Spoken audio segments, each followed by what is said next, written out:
এটা ফুলকপি চিংড়ি করব। প্লেন ফুলকপি চিংড়ি, ফুলকপি নিয়ে এসেছি।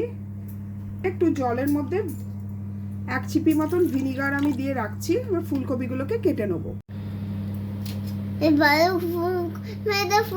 ফুলকপির হ্যাঁ বাবু, কালো অংশটাকে আমরা আস্তে আস্তে বাদ দিয়ে দেবো এবং একটু ডাঁটা রাখবো। দেখুন এই ডাঁটাগুলোকে আমরা রাখবো, ওকে।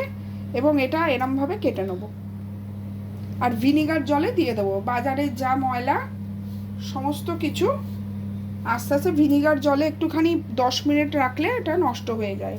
এরকম সাইজ করে নেবো। এই মাছটা অলরেডি আমি একটু ছাড়িয়ে নুন হলুদ মাখিয়ে রেখে দিয়েছি, ওকে। একটু লঙ্কা কুচিয়ে নিয়েছি আর একটু ক্যাপসিকাম। এবার এই শিমগুলোকে আমি একটু দিয়ে দেবো, কারণ আলুটা অ্যাড করছি না। শিম এরকম করে কেটে নিয়ে গোটা গোটা দেবো, ঠিক আছে। কুচিয়ে নিচ্ছি এরকম সরু সরু করে, বেশি কোচাবেন না, এরকম একটু গোটা গোটা রাখবেন, ঠিক আছে। এরকম হয়ে গেলে দেখতে ভালো লাগে, কালারফুল হয়। পুরো রান্নাটাই সর্ষের তেল দিয়ে হবে, ঠিক আছে। একটু অল্প করে নিয়ে নেবো করে দিয়ে তেলটা যেই গরম হবে আমরা ফার্স্টে চিংড়ি মাছটা একটু ভেজে নেবো। করে কেটে নিয়েছি, একটু ভেজে নেবো।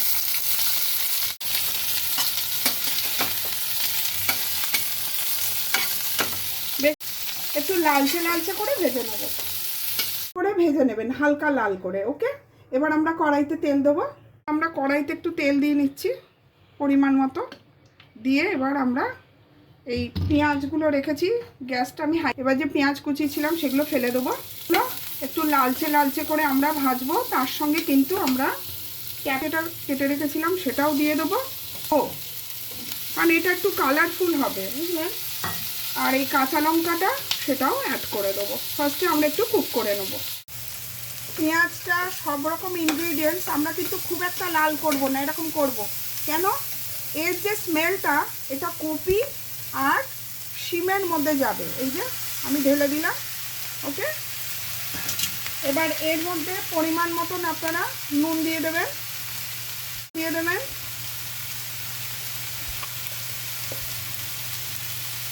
আর এতে একটুখানি গোলমরিচের গুঁড়ো দিয়ে দেবেন, বেশি না, অল্প।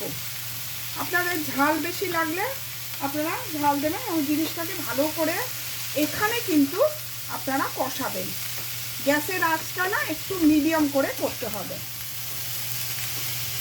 এটা কষবে।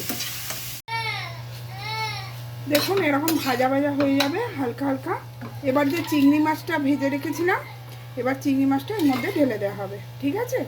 আর চিংড়ি মাছটা পরে এই কাপের মানে বাটির এরকম জল আপনি ঢেলে দেবেন, ঠিক আছে। নাড়াচাড়া করে জাস্ট 10 মিনিট একটু রেখে দেবেন ঢাকা দিয়ে। এরকম হবে। এর মধ্যে একটুখানি ভাজা জিরের গুঁড়ো আপনি দিয়ে দেবেন, দিয়ে এটা 10 মিনিট জাস্ট ফুটিয়ে নেবেন। দেখুন এটা কিন্তু হয়ে গেছে, চিংড়ি মাছগুলো ভালোভাবে স্টিমড হয়ে গেছে। এবার আমি গ্যাসটা বন্ধ করে দিলাম। এটা হচ্ছে আপনাদের শীতকালের ইজিগো শিম কপি চিংড়ি।